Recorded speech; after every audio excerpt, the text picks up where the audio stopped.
My new job was simple. I sat in my pajamas from midnight to 6 a.m. and deleted pictures of people's bad parking jobs and angry reviews of cold coffee. It was the easiest money I'd ever made, right up until I saw the first photo of the woman in the red coat and read the reviews. One-star caption: her walk home from the bus stop is predictable. No security cameras. Poor lighting. Would not recommend. I blinked, the words blurring on the screen. The app was called Local Lens, a new platform trying to be the next big thing in hyperlocal social media. Think Yelp, but for literally everything in a 5-mile radius of you. Users could review parks, street corners, businesses, even the efficiency of a particular pedestrian crossing. As a night shift content moderator, my job was to be the digital janitor. I'd sift through the queue of flagged content, nuking spam, hate speech, and the occasional unsolicited nude. Most of it was laughably mundane. I'd chuckle at a review for Shady Dave's street hot dogs that just said, tasted like regret and yesterday's mistakes. 2 stars, delete it for being non-constructive, and move on. The pay was just enough to cover my rent and tuition, and the graveyard shift meant it didn't interfere with my classes. It was perfect for a broke college student like me. That night, though, was different. The post about the woman in the red coat wasn't flagged for hate speech or spam. It was flagged for harassment. The photo was grainy, clearly taken from a distance with a cheap phone, but the splash of red from her coat was unmistakable against the dreary, rain-slicked street. She was just a person walking home. The user who posted it, Reviewer 7, had no profile picture, just the default gray avatar. His post history was sparse, mostly one-star reviews of public spaces. A park bench uncomfortable, poorly lit. Tracts vagrants after 10 p.m. A 24-hour diner slow service. Booths are sticky. Waitress has a noticeable limp. It was weird, sure, but not explicitly against the rules. But this new post felt wrong. It was a review of a person, or at least, a person's routine. I read the caption again. Would not recommend. My finger hovered over the delete post and ban user button. It was a judgment call. The app's guidelines were vague on this kind of thing. Was it a threat? It wasn't direct. Was it creepy? Absolutely. My gut instinct, that primal little voice that tells you not to walk down a dark alley, was screaming. I clicked the button. A small pop-up appeared: action successful. Post deleted. User Reviewer 7 has been issued a 24-hour suspension. I leaned back in my chair, the tension in my shoulders easing slightly. I'd done my job. For the rest of my shift, things were back to normal. Bad coffee, blurry pictures of cats, arguments in the comments section of a review for a local library.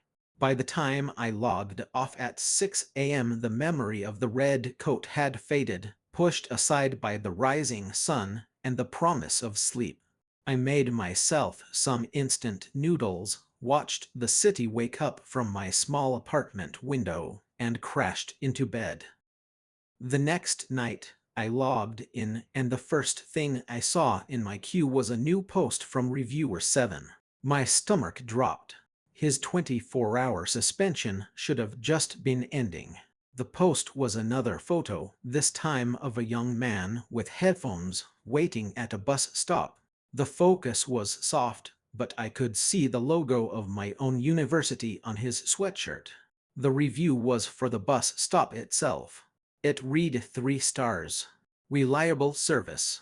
However, the #14 bus is always late, and this young man always misses it. He gets so lost in his music, he wouldn't notice a car slowing down beside him. Terrible situational awareness. I felt a cold dread creep up my spine. This wasn't just a review. This was surveillance. I went to his profile again. The review of the woman in the red coat was back. It was like I'd never deleted it. I checked the moderation logs. It showed my action post deleted, user suspended. But then, just a few minutes later, another entry: moderation action overruled by system admin. Post restored. I'd never seen that before. We had a hierarchy, sure, but a system admin overriding a basic harassment flag? That was unheard of. I tried to ban him again, this time selecting permanent ban. The system processed it, then the same message popped up: action requires level 4 admin approval. I was a level 2 moderator. I was powerless. A fresh wave of nausea hit me. I was just a kid in his pajamas trying to make ends meet, and I had stumbled into something dark. This wasn't about bad coffee anymore. Reviewer 7 was using local lens to stalk people, and whoever was behind the curtain, the mysterious system admin, was letting him. I felt a grim certainty that this was only the beginning. I was staring at my screen, the face of the kid from my university staring back at me, and I felt a terrifying sense of responsibility. I was the only one who could see what this user was doing, and the system designed to stop him was actively working against me. The next week was a descent into a quiet, obsessive paranoia. Every night, I'd log in with a knot in my stomach, and every night, Reviewer 7 would have a new post waiting for me. He was escalating. The pictures were getting clearer, the captions more detailed and unnerving. He reviewed a woman jogging in the park, noting her route and the fact that she always ran alone. He reviewed a coffee shop, but the focus of the photo was a barista, and the caption read: "Closes at 10 p.m. She always takes out the trash by herself through the back alley." Each post was a meticulously crafted threat, veiled as a public service announcement. And each time, my attempts to remove them were futile. I deleted the posts, and system admin restored them. I flagged the user, and my flags were cleared. I even tried using the internal messaging system to contact an admin directly. My message was simple: user reviewer 7 is using the platform to stalk people. My moderation actions are being consistently overruled. Please advise. The response came back instantly, an automated reply: "Thank you for your query. The issue has been reviewed and no violation of our terms of service was found. The case is now closed." I felt like I was going insane. Was I the only one who saw this? I started taking screenshots of everything, saving them to a folder on my desktop I named the Night Shift Problem. I documented every post, every overruled ban, every automated denial. It felt like shouting into a void, but it was the only thing I could do. My life outside of my midnight to 6 shifts started to feel unreal. I'd sit in lectures, listening to my professors drone on about marketing strategies and coding ethics, and all I could think about was the woman in the red coat, the jogger, the barrister. Were they okay? Did they have any idea that some anonymous creep was tracking their every move, broadcasting their vulnerabilities to the world? The detachment I once had from my job was gone, replaced by annoying anxiety. I started looking over my shoulder when I walked home from the library. I'd pause before getting on the bus, scanning the faces of the other passengers. Was he one of them? Was he watching me right now? The line between my digital life and my real one was starting to blur, and I was terrified of what would happen when it disappeared completely. The major setback, the moment the fear became truly personal, came on a Thursday night. I was grabbing a coffee from my favorite late-night spot, a little 24-hour cafe called The Daily Grind. It was my ritual, a small treat to get me through the long hours of my shift. I'd been going there for years. The owner, a kind old man named Sal, knew my order by heart. I sat in my usual booth, scrolling through my phone, trying to mentally prepare for whatever fresh Hell Reviewer 7 had in store for me that night.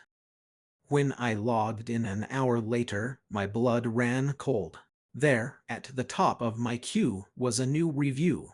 It was for the Daily Grind. The photo was taken from outside, through the window, looking directly at the booth where I had been sitting just an hour before. My coffee cup was on the table, a half-eaten muffin beside it. The camera was focused on my empty seat. And the review, under the username Reviewer7, read decent coffee, but the Wi-Fi is slow. Some of the customers seem distracted, always looking at their phones. Especially the young man in the corner booth who thinks he's invisible. He should be more careful. 5 stars. My heart hammered against my ribs. He knew. He knew who I was. This wasn't random. He wasn't just stalking people in my city, he was stalking me. The vague, impersonal threat had suddenly become sharp and specific. The paranoia was no longer a general feeling of unease, it was a certainty. He had seen me. He had been there, just outside the window, watching me. I looked at the 5-star rating, a mocking inversion of his usual style. It was a message. It was a warning. The digital threat had crossed over into my real life, and I had no idea what he was going to do next. The world shrank after that night. My apartment, once my sanctuary, now felt like a cage with glass walls. I kept the blinds drawn, even during the day. Every creak of the floorboards in the hallway, every car that slowed down on the street below, sent a jolt of adrenaline through me. I stopped going to the Daily Grind. I changed my route to campus twice. I felt a constant, prickling sensation on the back of my neck, the phantom feeling of being watched. Sleep became a luxury I couldn't afford. When I did manage to drift off, my dreams were filled with grainy photos and one-star captions. Reviewer 7 posts became my personal horror show. He was toying with me now, leaving a trail of digital breadcrumbs that mirrored my own life. He reviewed the grocery store where I bought my sad, single-person meals, a good selection of instant noodles. The checkout boy seems stressed. Wonder what's on his mind. He reviewed the laundromat in my building. Dryers are inefficient. Had to run a cycle twice. Saw a young man drop a sock. He looked too scared to pick it up. He was chronicling my fear, turning my daily anxieties into public content. And the system admin was still there, a silent, complicit partner in my torment. Every time I flagged one of these new, deeply personal posts, the response was the same. Moderation action overruled. No violation found. I was trapped in a digital panopticon, and my jailer was the very system I worked for. The job that was supposed to be my financial lifeline had become an anchor, dragging me down into a sea of paranoia. I thought about quitting. The idea was a tantalizing fantasy: delete my local Lens account, throw my laptop in the river, and disappear. But then what? He knew where I lived. He knew my routines. Quitting wouldn't make me invisible, it would just leave me blind. As long as I was a moderator, I could see what he was posting. I had a window, however horrifying, into his mind. Leaving would mean sitting in the dark, waiting for a threat I couldn't see coming. So I stayed. I kept logging in, night after night, my hands shaking as I navigated to the moderation queue, morbidly compelled to see what new piece of my life he had decided to put on display. My lowest point came about a week after the coffee shop incident. I was in the middle of my shift, the blue light of the monitor painting my face in the dark room. My eyes were burning from lack of sleep. A new post from Reviewer 7 appeared. My breath hitched. It wasn't a review of a place. It was a review of a profile. My profile. Not my local lens profile. I used a fake name and no picture.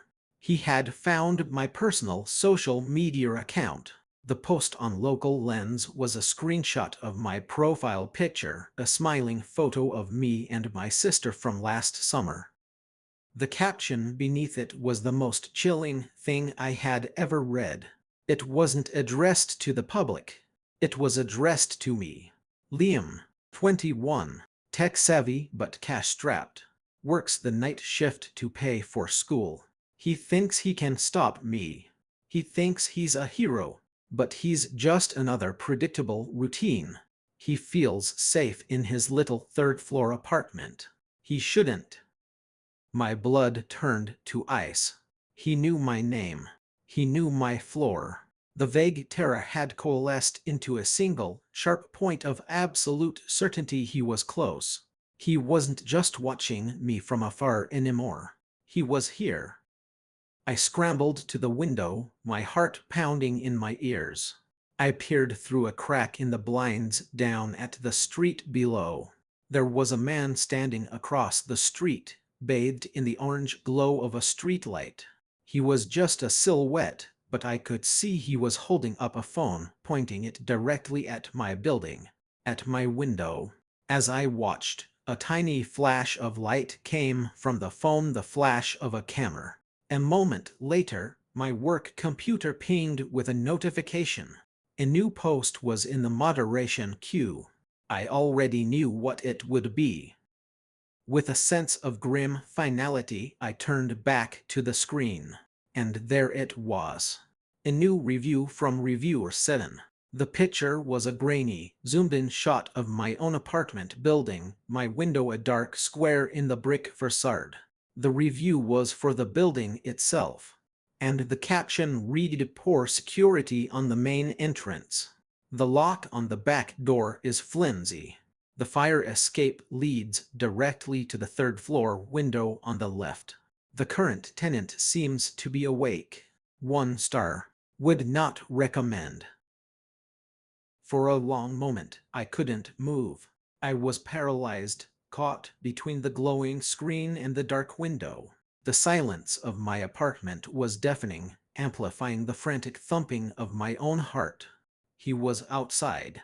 He knew the layout of my building. He knew I was awake. The final barrier between my digital nightmare and my physical reality had just been obliterated. Run or fight. The choice that had been a distant, abstract problem was now immediate and terrifyingly real. Running felt like the sane option. I could pack a bag, call a friend, get out of the city.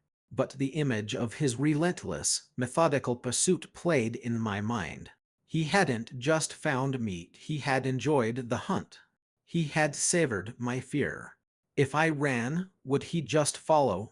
Would I spend the rest of my life looking over my shoulder, waiting for the next 5-star review of my new hiding place? No, I was tired of being scared.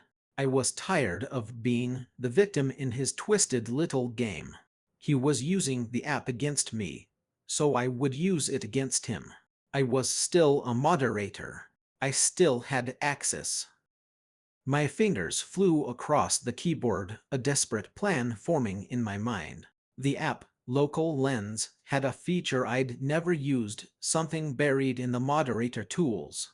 It was a developer function for tracking user activity in real time for bug testing, including a rough GPS location ping from the user's last post. It was a massive invasion of privacy, and using it was strictly forbidden. But the rules didn't seem to matter anymore. I pulled up Reviewer 7 profile, navigated to the admin panel, and typed in the override command. A map of my city loaded on the screen, and a single red dot blinked patiently. It was across the street. just where I'd seen the man standing. He was still there. Okay, now what? I couldn't call the police. What would I say? A man is writing bad reviews about me on the internet and he's standing outside. They'd think I was crazy. I had to handle this myself. I had to use the one weapon I had, the platform itself. I started a new post on Local Lens. I didn't write a review. I uploaded a photo. It was the screenshot I had taken of his first post, the one about the woman in the red coat. Then I uploaded another, the one of the kid at the bus stop. Then the barrister. Then my empty seat at the coffee shop. I uploaded every piece of evidence I had. And for the caption, I wrote to the user reviewer 7, "We see you. The community is now watching." But I couldn't post it under my own moderator account. That would just get it deleted by the system admin. I needed it to come from him. Using another developer tool, one designed for merging duplicate accounts, I did something I was sure would get me fired and possibly sued. I initiated a profile merge. I took a dozen spam accounts that were scheduled for deletion and merged them all into one target profile reviewer 7.